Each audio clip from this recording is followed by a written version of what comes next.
जो इस देश का भला नहीं चाहती, जो इस देश की तरक्की नहीं चाहती, वो सारी ताकतें मिलके आम आदमी पार्टी का विरोध कर रही हैं। और ये सारी राष्ट्र विरोधी ताकतों ने मिलकर मनीष सिसोदिया को जेल के अंदर डाल दिया। हमने साबित कर दिया कि सफल सरकार तो ईमानदारी से ही चलाई जा सकती है, बेईमानी से सफल सरकार नहीं चलाई जा सकती। वो अब आपको सबको जेल में डालेंगे, एक एक करके सबका नंबर आएगा। गजब ही हो गया, अद्भुत, चमत्कार, अकल्पनीय। ऐसे लगता है जैसे कल का ही दिन था। 10 साढ़े 10 साल पहले 26 नवंबर 2012 को हमारी पार्टी बनी। तब तो किसी ने सोचा भी नहीं था कि एक एमएलए भी बन पाएगा, यह भी उम्मीद नहीं थी कि एक एमएलए बनेगा। और आज 10 साढ़े 10 साल के अंदर आम आदमी पार्टी देश की राष्ट्रीय पार्टी बन गई है। 1300 से ज्यादा पार्टियां हैं देश में, पूरे देश में 1300 से ज्यादा पार्टियां, और उनमें केवल 6 पार्टियां राष्ट्रीय पार्टियां हैं। और उन 6 में से केवल 3 पार्टियां हैं जिनकी एक या एक से ज्यादा राज्यों के अंदर सरकारें हैं। उन 3 में आम आदमी पार्टी आती है, बीजेपी, कांग्रेस, आम आदमी पार्टी। तो सबसे पहले मैं सभी कार्यकर्ताओं को तहे दिल से बहुत बहुत बधाई देता हूं, सभी सपोर्टर्स को, हमारे शुभचिंतकों को, हमारे वोटर्स को, और सबसे ज्यादा हमारे क्रिटिक्स को, जो हमें बताते रहते हैं समय समय पे कि हम क्या गलतियां कर रहे हैं। उन सभी लोगों को मैं तहे दिल से बहुत बहुत बधाई देता हूं, शुक्रिया अदा करता हूं। भगवान ने वहां से, उस वक्त तो अपने पास कुछ भी नहीं होता था, ना पैसे थे ना आदमी थे। पैसे आज भी नहीं है, आदमी बहुत हैं, लोग बहुत हैं, लेकिन ऊपर वाला साथ है। आज सवेरे मैं यही सोच रहा था कि कहां से कहां आ गए, तो इसका मतलब ऊपर वाला कुछ कराना चाह रहा है हमसे, है कि नहीं है? हम तो निमित्त मात्र हैं, हमारी तो औकात ही कुछ नहीं थी। भगवान ने वहां जीरो से यहां पहुंचा दिया, इसका मतलब ऊपर वाले के दिमाग में कुछ तो चल रहा है।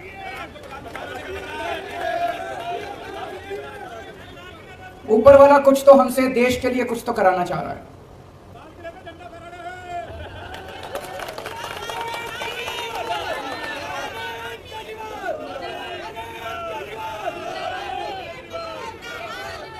आज इस खुशी के मौके पे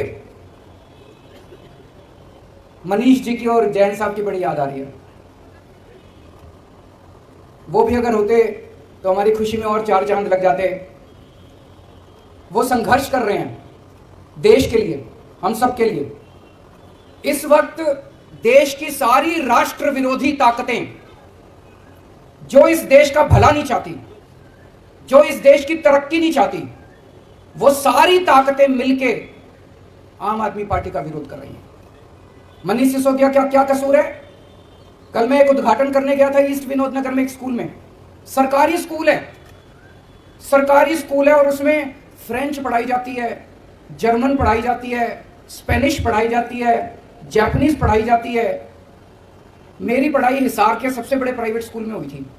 हमारे स्कूल में भी ये सारी चीजें नहीं पढ़ाई जाती थी, बड़े बड़े प्राइवेट स्कूलों में नहीं पढ़ाई जाती। आज दिल्ली के सरकारी स्कूलों के अंदर वो शिक्षा दी जाती है।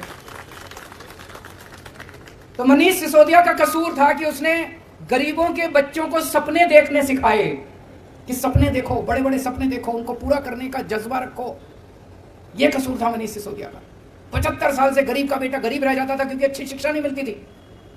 उनको उसने सपने दिए, उनके सपनों को उसने पर दिए, और ये सारी राष्ट्र विरोधी ताकतों ने मिलकर मनीष सिसोदिया को जेल के अंदर डाल दिया। जैन साहब का क्या कसूर था? उनका कसूर था कि अगर इस देश के अंदर कोई भी पैदा हो, उसको अच्छा इलाज मिलना चाहिए, चाहे गरीब हो चाहे अमीर हो। गरीब आदमी हो तो इसका मतलब यह नहीं कि वो रुलेगा, वो कॉरिडोर में पड़ा रहेगा, उसको दवाई नहीं मिलेगी, उसको इलाज नहीं होगा। अच्छा इलाज कराएंगे, सबका अच्छा इलाज कराएंगे, सरकार कराएगी इलाज अच्छा। यह कसूर था सत्येंद्र जैन का। उसने सपना देखा था देश के लिए। सारी राष्ट्र विरोधी ताकतों ने मिलकर उसको बेचारे को जेल के अंदर डाल दिया। लेकिन बेचारा नहीं है, वो भगत सिंह का चेला है। तो ये सारी राष्ट्र विरोधी ताकतें आम आदमी पार्टी को रोकना चाहती है, लेकिन ऊपर वाला हमारे साथ है। किसी की हिम्मत नहीं है। मैं हमेशा कहता हूं, no one can stop the idea उस टाइम इज कम। इस पूरी यात्रा में बहुत सारे ऐसे लोग हैं जिन्होंने बहुत कुर्बानियां दी, बहुत संघर्ष किए। हमारे बहुत साथी हैं जिन्होंने खूब डंडे खाए। आपने भी खाए? अच्छा, 1 महीने बेड पे थे, फ्रैक्चर हो गया था, बहुत डंडे खाए, जेल गए, बहुत लोग जेल गए। हमारी संतोष कोहली शहीद हो गई। हमारे साथ मीरा सान्याल जी होती थी। बिपिन करके एक लड़का था पंजाब में, चुनाव में प्रचार के दौरान उसका हार्ट अटैक हो गया। और भी ऐसे कई लोग हैं जिनको हमने इस यात्रा के दौरान खोया है। आज इस मौके पे हम उन सबको याद करते हैं और भगवान से प्रार्थना करते हैं कि उन सबको शांति दे, उनकी आत्मा को शांति दे, अपने श्री चरणों में उनको स्थान दे। बहुत सारे ऐसे लोग हैं जिन्होंने बहुत संघर्ष किया। अपने परिवार नौकरी करते थे, अच्छी अच्छी नौकरियां छोड़ के आ गए, क्योंकि उन्होंने सबने सपना देखा था कि एक दिन ऐसा आएगा जब देश के अंदर अच्छी शिक्षा मिलेगी। वो सब बड़े खुश हैं कि दिल्ली के अंदर, अब पंजाब के अंदर जिस तरह से मॉडल गवर्नेंस का बनाया जा रहा है, उनके सपने पूरे हो रहे हैं। बहुत लोगों ने संघर्ष किया है और आज टाइम है अपनी आइडियोलॉजी को याद करने का, अपनी विचारधारा को याद करने का। आम आदमी पार्टी की विचारधारा के 3 स्तंभ हैं। याद है ना सबको? याद नहीं है? 3 स्तंभ हैं। कट्टर ईमानदारी, मर जाएंगे देश के साथ गद्दारी नहीं करेंगे, बेईमानी नहीं करेंगे। एक टाइम की रोटी कम खा लेंगे लेकिन बेईमानी नहीं करेंगे, बेईमानी का पैसा घर में नहीं आएगा। कट्टर ईमानदारी। दूसरा स्तंभ है कट्टर देशभक्ति। देश के लिए जरूरत पड़ेगी तो जान हाजिर है, फांसी पे चढ़ जाएंगे। और तीसरा स्तंभ है इंसानियत। इंसान को इंसान समझना है। इन लोगों की तरह गुंडागर्दी नहीं करनी। गुंडागर्दी हमारी विचारधारा नहीं है, उनकी हो सकती है। इंसानियत, इंसान के लिए कुछ भी करने की जरूरत पड़े, इंसान से कोई इंसान से मोहब्बत करनी है। हम गाते हैं ना, इंसान का इंसान से हो भाईचारा, यही पैगाम हमारा। तो इंसानियत तीसरी हमारी आइडियोलॉजी है। पहली बार देश के अंदर पहले कहते थे चुनाव लड़ने के लिए इतना पैसा चाहिए, बेईमानी तो करनी पड़ती है। हमने दिखा दिया कि ईमानदारी से चुनाव लड़े भी जा सकते हैं और जीते भी जा सकते हैं। हमने दिखा दिया कि ईमानदारी से सरकार चलाई भी जा सकती है और सफल सरकार चलाई जा सकती है। हमने साबित कर दिया कि सफल सरकार तो ईमानदारी से ही चलाई जा सकती है, बेईमानी से सफल सरकार नहीं चलाई जा सकती। तो जैसा मैं कह रहा था, भगवान हमसे कुछ कराना चाह रहा है। हम सबका सपना है कि भारत दुनिया का नंबर 1 देश बने, मेक इंडिया नंबर 1। और हमारा देश बन सकता है नंबर 1। हमारे देश के अंदर क्षमता है, लोगों में क्षमता है। और शायद भगवान ये चाहता है कि ये भगवान की भारत को दुनिया का नंबर 1 देश तो ये आम आदमी पार्टी वाले ही बनाएंगे। ये काम हमारे हाथों से कराना चाहता है।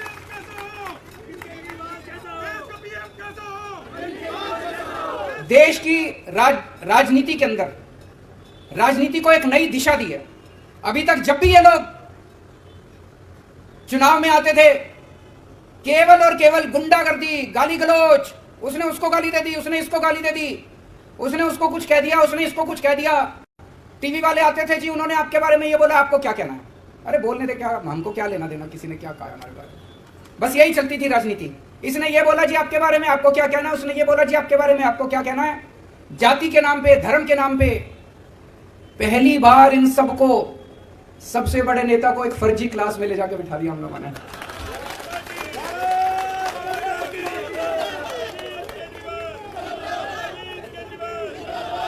वो पता नहीं असली स्कूल में गए कि नहीं गए, लेकिन इस जिंदगी में उनको एक दिन असली स्कूल में भी भेजेंगे।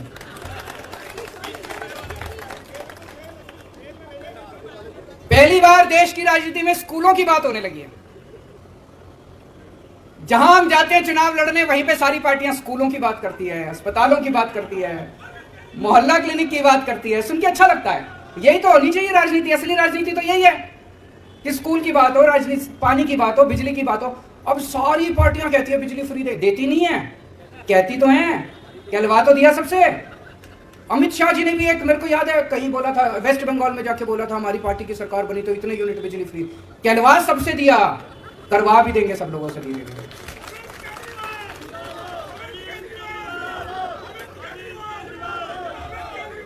एक बारी और सब लोगों को याद दिला दूं, कई बार बोल चुका हूं, हम लोग आम आदमी पार्टी में मरने मिटने के लिए, देश के लिए आए हैं। अगर किसी के मन के कोने में कभी आए पद की इच्छा, पैसे की इच्छा, प्रतिष्ठा की इच्छा, तो या तो वो फीलिंग निकाल देना और ये आम आदमी पार्टी छोड़ देना, गलत पार्टी में आ गए। और उसमें अब एक चीज और ऐड कर रहा हूं, ये अब जेल में डाल रहे हैं। मैंने कहा ना, सारी राष्ट्र विरोधी ताकतें इकट्ठी हो गई आम आदमी पार्टी के खिलाफ। वो नहीं चाहती कि देश की तरक्की हो, वो नहीं चाहती देश में स्कूल खुलें, वो नहीं चाहती देश में अस्पताल बने। वो सारी राष्ट्र विरोधी ताकतें हमारे को रोकना चाहती हैं, देश की तरक्की रोकना चाहती हैं। वो अब आपको सबको जेल में डालेंगे, एक एक करके सबका नंबर आएगा, सबका नंबर आएगा एक एक करके। कम से कम 8 से 10 महीने जेल में जाने के लिए तैयार रहना पड़ेगा, उससे ज्यादा नहीं रखेंगे, क्योंकि कुछ करा ही नहीं, फिर उसके बाद तो बेल मिल ही जाती है। तो अगर किसी के मन में डर है, अगर किसी के मन में डर है तो आम आदमी पार्टी छोड़ देना।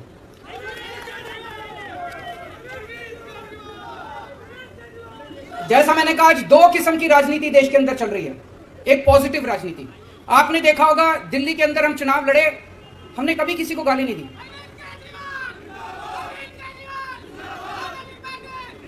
हमने कभी किसी को गाली नहीं दी। हम हमेशा, मैंने पिछले चुनाव में, दिल्ली के चुनाव के पहले बोल दिया था कि भाई मैंने 5 साल में काम किए, अगर आपको मेरे काम अच्छे लगे तो मेरे को वोट देना, नहीं तो मेरे को वोट मत देना। काम के नाम पे वोट मांगे हमने। पंजाब में गए, हमने अपनी गारंटियों के नाम पे वोट मांगे। गोवा में गए, गुजरात में गए, अपनी गारंटियों के नाम पे काम पे वोट मांगे। ये पॉजिटिव राजनीति है। और ये लोग जो गुंडागर्दी करते हैं, मारकाट करते हैं, लड़ाई झगड़े करते हैं, गाली गलौज करते हैं, ये नेगेटिव राजनीति है। इस देश को पहली बार हम लोगों ने एक पॉजिटिव राजनीति दी है। आज इस मंच से इस देश की जनता को आह्वान करना चाहता हूं कि भारत को नंबर 1 देश बनाने के लिए आम आदमी पार्टी के साथ जुड़िए। और आम आदमी पार्टी से जुड़ने के लिए एक नंबर दे रहा हूं, उस नंबर पे जो लोग देश भर में, आप तो जुड़े हुए हैं, आपको करने की जरूरत नहीं है, इस पे मिस कॉल मारें जो देख रहे हैं। 987-1010-101 987-1010-101 इस नंबर पे मिस्ड कॉल मारें आम आदमी पार्टी से जुड़ने के लिए। और अंत में भगवान से प्रार्थना करता हूं कि अगर इस देश की सेवा के लिए ये जान चली जाए तो अपने को बहुत सौभाग्यशाली समझूंगा।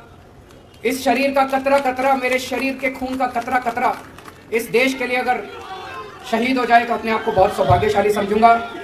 देश के उन सब करोड़ों लोगों को सलाम जिन लोगों ने इतने कम समय में आम आदमी पार्टी पे इतना विश्वास किया, इतनी बड़ी हमको जिम्मेदारी दी।